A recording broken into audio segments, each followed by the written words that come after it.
members of the Fourth Estate, honorable members of Parliament, distinguished ladies and gentlemen, we have a statement that I'm going to read on behalf of the leadership of our movement. And I read, brutal Ruto regime now exposed. Statement on the Monday protest march. Yesterday, we had a date with destiny that was immensely successful.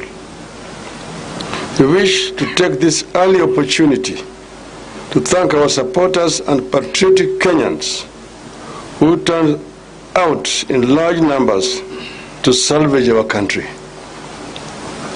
Our country and our democracy are much stronger because of the unwavering resolve of these patriotic citizens of our country.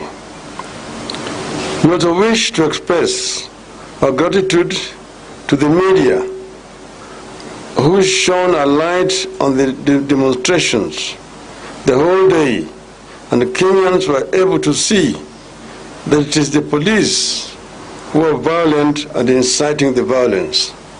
They also informed the international community about what was happening here in Kenya. Therefore, we thank you. Very unfortunately, during this otherwise peaceful process, many of the demonstrators got hurt, and at least 2 innocent Kenyans were killed in cold blood by the police. We pass our sincere condolences to the families that lost loved ones to the police brutality.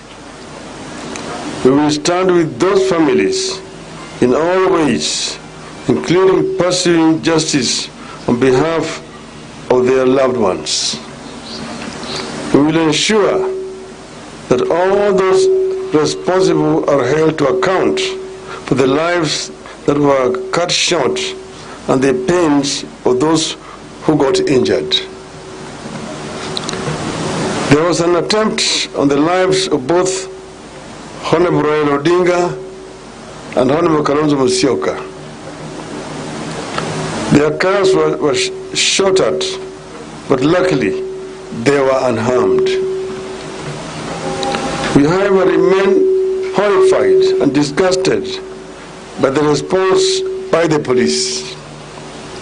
At a time the country is going through major security challenges in huge swaths of the country, where bandits and other criminals appear to have taken charge, we were shocked that police could assemble so many personnel and so much equipment to confront peaceful protesters.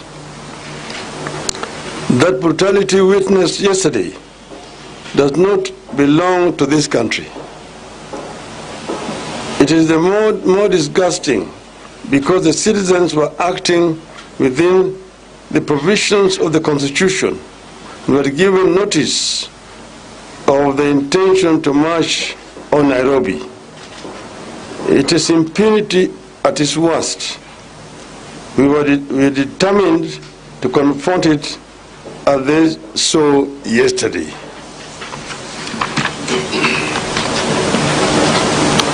We demand the immediate and unconditional release of all our people who were arrested yesterday.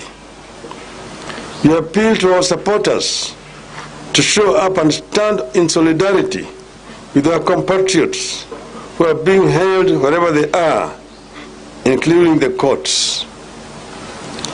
In this struggle, there is no big or small fighter. The police are clearly the last straw of brutal Ruto. Ruto's greatest aspiration is to return Kenya to the old dictatorship, where is the unquestioned tyrant controlling everyone's life. While we condemn Ruto's brutality and the ruthlessness, we have come to the conclusion that our police shall never change unless we make them change.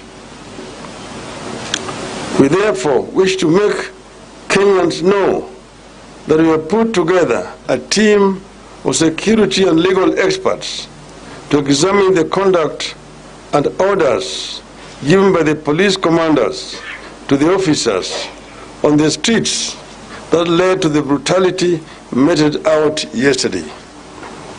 We shall institute legal action against individual officers who give such orders that led to the mayhem. In this regard, we decry the silence of the International Police Oversight Authority, Independent Police Oversight Authority, IPOA, and the Kenya National Commission on Human Rights on President Ruto's misuse of the police. We are going for individual responsibility and culpability against officers who acted against the Constitution. So far, we have a case to file individual charges against Mr. Adamson Bungei, the Nairobi police chief.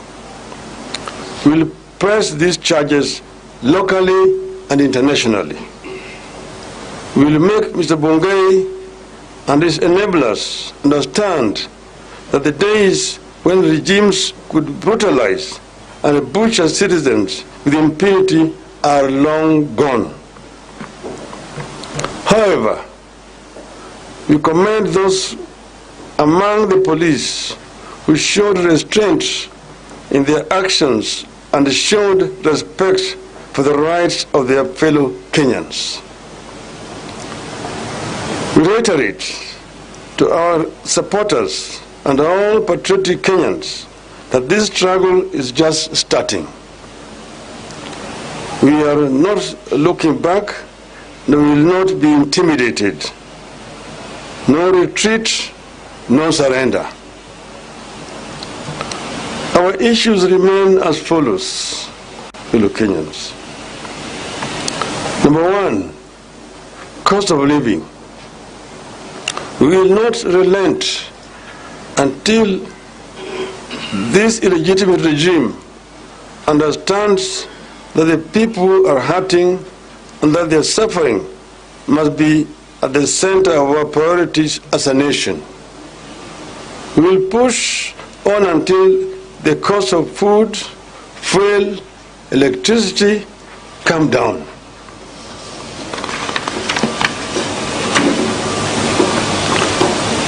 Two, electoral justice. We will continue fighting the attempt to constitute a compliant electoral commission. President Ruto must stop reconstituting the IEBC unilaterally